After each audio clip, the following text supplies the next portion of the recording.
If the plan is approved, construction will begin and the pipeline will be up and ready for use in 2.5 years. A huge crowd out here, a lot of music, a lot of food, a lot of alcohol.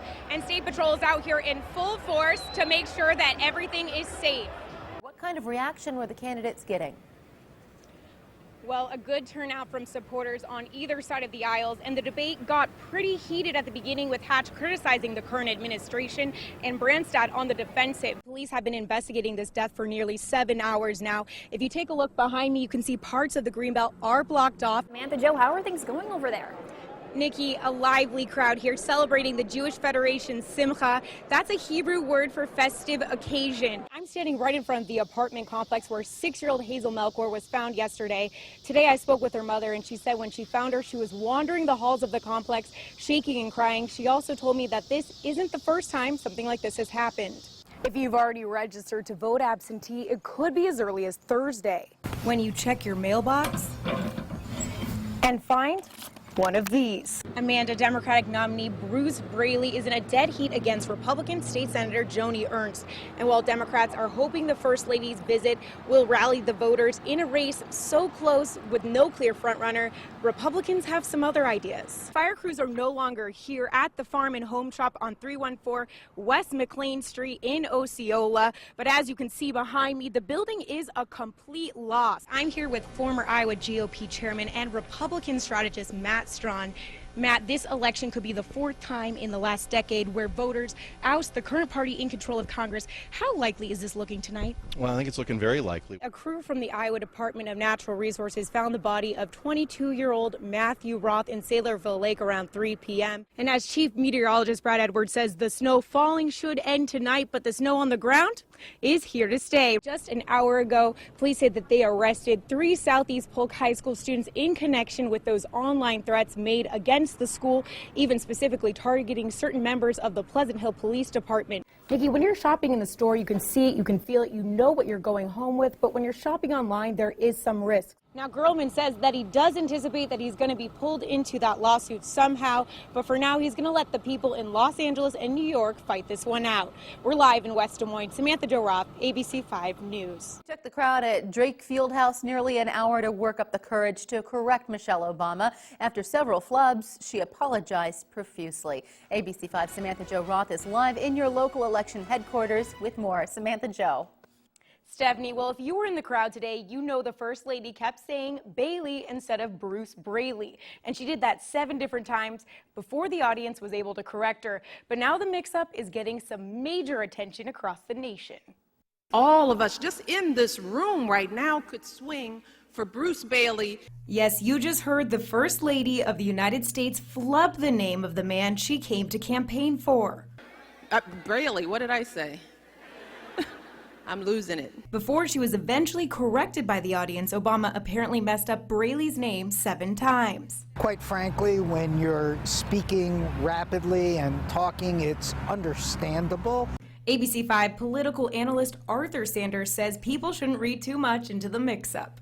At one level, it was an embarrassing moment, but was it a meaningful moment? I don't think so. Some Drake students say they were disappointed with the First Lady's error, but the majority were just happy to have her on campus. It's just fun to see somebody who you see all the time on TV and everywhere. You know, it was weird seeing Obama and Hillary. That was like a cool experience, once in a lifetime. In a race so close, the Braley campaign is hoping the political powerhouse can help rally the younger vote, those who typically do not turn out for midterm elections. Keep knocking on doors, making those phone calls, getting those absentee ballots in, talking to your friends, your neighbors, your family about what's at stake in this election. I'm counting on you because we are going to win together. Following the speeches, the rally continued with a march to the polling station on campus. With only 24 days left until the election, experts say campaigns on both sides are really stepping it up. It's anybody's race, and both sides know it, and they're both campaigning like it's anybody's race. Well, Republicans latched onto the flub very quickly. Within half an hour after the event, they had already bought the domain name votebrucebailey.com. And if you visit that website, it takes you directly to Joni Ernst's campaign website. Stephanie, back to you. ABC 5 Samantha-Jo Roth got an exclusive first look today, and she joins us live in the studio with more. Stephanie, over the last 6 months, you probably noticed some work being done to the exterior of the historic Polk County Courthouse. Tonight, the first phase is complete, and I had the opportunity to examine the progress up close. The civic icon has been the center of downtown for over 100 years, and the outside needed some work. So this is the door that will take us up to the 5th floor. Today, Court Administrator Beth Baldwin let me take a peek at all the progress from the roof. It was a very extensive project that was quite needed to make sure that this building lasts for another 100 years. Today, phase 1 is complete, but for the past 6 months, there's been some hardcore cleaning going on. All of the surfaces have been cleaned. It had algae, mold, bacteria. Removing more than 100 years of dirt and grime and repairing cracks and joints. One of the newest features of the courthouse are these lights. They've been installed all the way 360 degrees around the courthouse to light it up at night. Safe place to walk over here.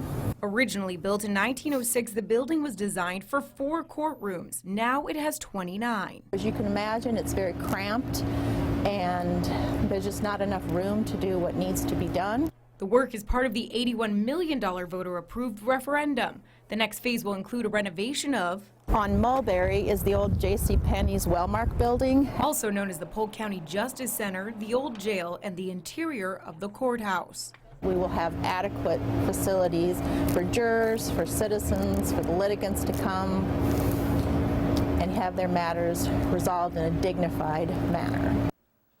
And Stephanie, completion for the project is expected in December 2018. Well, Sammy-Jo, it looks like you obviously aren't afraid of heights. Now, is that a completion date looking like it will align with that proposed timeline that they had? Well, they're actually 3 years ahead of time, so they're doing that pretty quickly. Interesting to see. All right, thank you.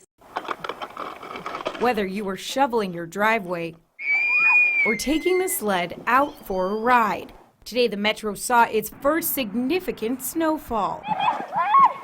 They are excited about winter. I am not. It's too early for snow. Marcy Billings was out watching the kids take the first sled ride of the season. She says at first her daughter Kira was apprehensive about the snow. She wanted to go outside. We said snow pants. No, I don't want snow pants. And then all of a sudden it was snow pants and sledding.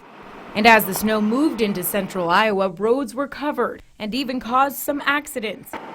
That had some drivers worried. I was really scared. My brakes were acting weird. But I still have to get groceries and dog food before I can go home. But the flurries couldn't keep people indoors.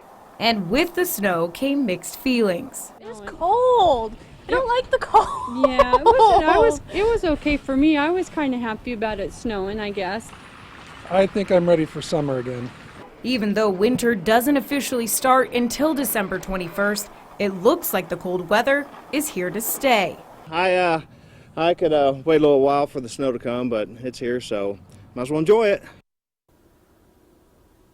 And as Chief Meteorologist Brad Edwards says, the snow falling should end tonight, but the snow on the ground is here to stay. Reporting live in West Des Moines, Samantha-Jo, ABC 5 News.